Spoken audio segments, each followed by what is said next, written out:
Une huitième carcasse de beluga a été retrouvée sur les berges du Saint-Laurent. On a signalé la présence de la carcasse là, à la hauteur de Sainte-Flavie jeudi en après-midi.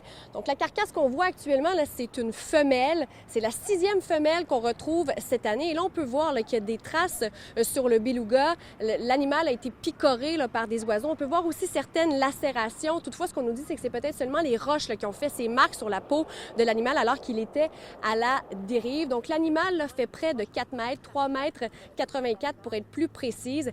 Pour ce qui est de la fraîcheur, si on veut, de la carcasse, on nous dit qu'elle est suffisamment fraîche pour qu'on puisse l'analyser. Donc bientôt, il y a une firme, la firme Filmar, qui va venir chercher l'animal pour qu'on puisse pratiquer une nécropsie pour savoir exactement ce qui a causé sa mort. Ce qu'on observe, c'est que c'est un beluga qui a l'air en forme, pas particulièrement émacié, pas maigre ou quelque chose comme ça. On n'observe pas de traces de cordage visibles comme ça qui pourraient avoir causé la mort.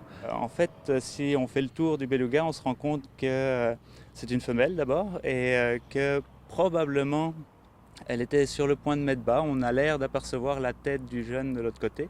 Mais par contre, ça, il va falloir attendre la nécropsie pour une validation par le vétérinaire. C'est donc la huitième carcasse qui est retrouvée cette année aux abords du Saint-Laurent. Généralement, on retrouve environ entre 15 et 20 carcasses par année. Il faut savoir que le beluga est une espèce qui est en voie de disparition. On compte un peu moins de 900 individus dans le Saint-Laurent.